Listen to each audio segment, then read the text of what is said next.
Assalamu alaikum wa rahmatullah. As promised, this is going to be a short video on the Aqeedah and Tawheed section in the Maktaba. It's going to look briefly at what books are on those shelves, as well as a little bit about some of the books. Okay, let's begin. Firstly, before speaking about the individual books, you have 2 or 3 types of books. A book which is kind of like an encyclopedia, so it covers a lot of topics with the statements of the Salaf and the Imam of the past on those topics of Aqeedah, which is the Muslim belief. And then you have books which are on single subjects. So we look at, for example, the issue of Qadr singly, or we look at the issue of, for example, Tawheed of Uluhiyya, Tawheed of Ibadah singularly, like the book Kitab Tawheed, which everyone's familiar with. And then you have books which are somewhat a mixture of that. Okay, so we're going to have a look, starting off with this shelf, which looks at those books which are kind of encyclopedia type books or reference books that you'd go to. This one, Al-Awasim wal-Qawasim by Ibn al-Wazir, for example, this book specifically is on the topic of Fi Dhib and Sunnati Abil Qasim, and it looks at the issue of many issues pertaining to Aqeedah, but specifically it looks at issues of ijtihad and taqleed, and the fact that you have to follow the Sunnah of the Messenger of Allah sallallahu alaihi wasallam. And this book is a reply to his sheikh, who basically criticized him. And this really is a book which needs its own explanation. This is one of the books, and hopefully we'll speak about this in a future video.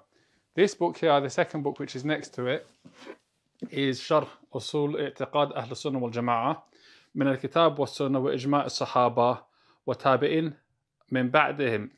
And this book is by Al-Laka'i basically, and it's a book which looks at the issues of Aqeedah, so belief in Allah and stuff like that, but also it has books by the Imam of the past, like Imam al-Bukhari and other than him, showing the Aqeedah of the Imams of the past. And again, this when you're looking at the books as well, what's important to look at is that they have a tahqiq on them, that they've been checked, where it mentions reference points of the ahadith which are mentioned in there.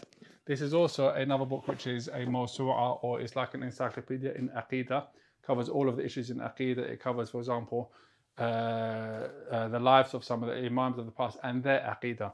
Next to that, they have a book called Ash-Shari'ah by Imam al-Ajuri, and this book is similar to that one in the sense that it's a book that covers ahadith on Iman bi anna Allah Ta'ala Qadr al-Maqadir ala al-Ibad qabla an yakhluq al-samawati wal-ard, for example. This is looking at the belief that Allah subhanahu wa ta'ala decreed a decree on the worshippers before he created the heavens and the earth. So it's abwab, looking at ahadith which are musnada, i.e. they have a isnad, and on all issues to do with Aqeedah. And again, it's comprehensive.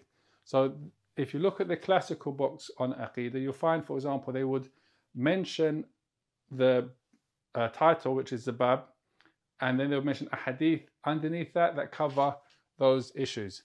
Then you have, again, this now is specifically on Kitab at-Tawheed, and this is by Ibn Mundar, and this book is authored in 310 Hijri, and similarly as well, he speaks here about the Tawheed of al-Asma wa Sifat specifically, and it's a compilation of ahadith on that topic.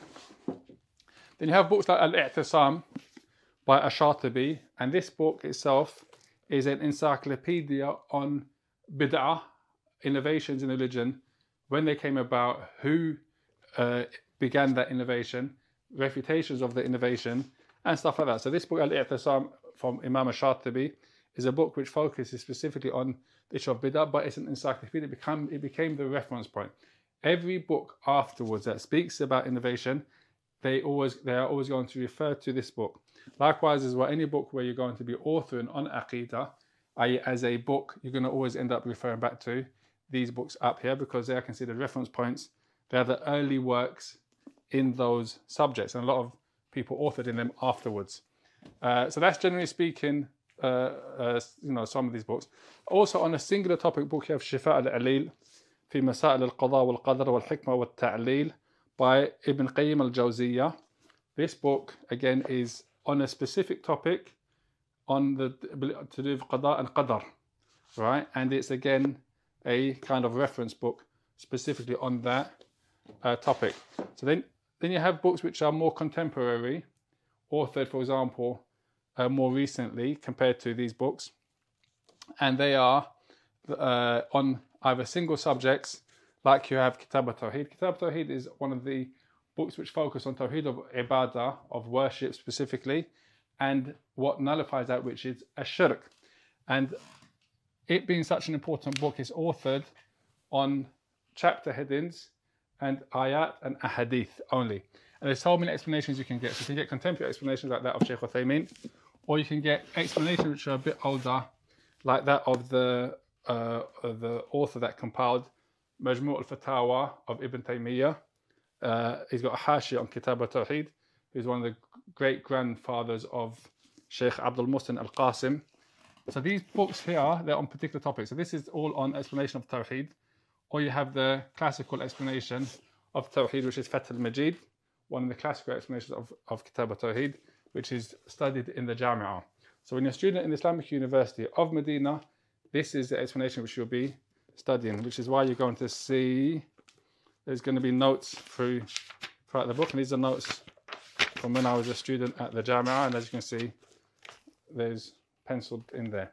When you take notes, there's no harm taking notes in a book, but make sure you take notes that are legible. The writing is not too small, so you're able to, when you go back to it and read it, at a later date, you're able to read it. So that's on Tawheed of Ibadah. This is Ma'arij al-Qabul, which is, again, a contemporary book on Aqeedah, generally speaking, issues of Aqeedah in poem form. And this is an explanation of Sulam al-Wasul, which inshallah I've explained, and it's on the portal, inshallah. You're going to be able to watch it, inshallah, over 100 or 200 lines of poetry. Then you have books which are specifically refutations of deviant groups. So when you speak about Aqeedah, you speak about, first of all, learning the Masail, i.e. what is the Aqeedah of Ahlul Sunnah wal Jama'ah. You learn that. There's particular topics within the topic. When you say belief in Allah subhanahu wa ta'ala, that includes belief in Allah's rububiyyah, belief in Allah's uluhiyyah, belief in Allah's asma wa sifat, His names and attributes. So you study them individually, for example. But at the same time, it's important to learn and to study the different groups that have deviated as it pertains to issues of Aqeedah and the refutations of them. From the best and biggest refutations is the refutation of Shaykh al-Islam Ibn Taymiyyah, called Bayan Talbis al-Jahmiyyah fi Ta'sis Bid'at al-Kalamiyah. And that's a refutation of Shaykh al-Islam Ibn Taymiyyah, as it mentions on the Jahmiyyah and their bid'ah of Kalam, basically, which is, let's say, philosophy to a degree, i.e. how, for example, they use the intellect to reject the text. That's to do with, then you've got refutations of, for example, Jama'at al-Tabligh, refutations, for example, of other groups. One of the main books in terms of refutations or of different groups and sects is a book called Kitab Maqalat al-Islamiyah, right? And that looks at, for example, the different groups and their statements and their deviations. You've also got here books on particular topics like Ashrat al-Sa'ah, which is the signs of the hour, belief in the afterlife, for example. So in summary, this section on Aqeedah, you have what's considered kind of like mawsu'at or reference points, which every recent book which is authored is going to mention them. And this covers the general Aqeedah, mentions the statements of the Salaf, mentions ahadith, athar. Then you have particular topics, i.e. belief in Allah subhanahu wa ta'ala, and Kitab al-Tawheed, for example, belief in rububiyyah or uluhiyyah, specifying a particular topic within the Aqeedah, or Qadr, for example. You have contemporary books on Aqeedah as well, where it mentions the Masail with the evidences.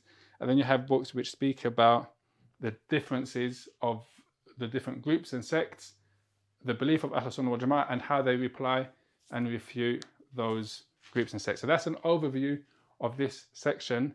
And as you can see, it's not a very large section. It's quite a small section in terms of the number of books that are in there. I ask Allah subhanahu wa ta'ala that, inshallah, it's something which is going to be a hujjah for me and not against me, because obviously I haven't read every single book. A question everyone always asks, have you read every single book that's in your library? No, I haven't read every single book that's in my library, but it's important to have it in there, to know what's in there, so that when you do need to reference it, you know where to come, you know what book to pick. Inshallah, I hope this has been benefit. Assalamu alaikum wa rahmatullah.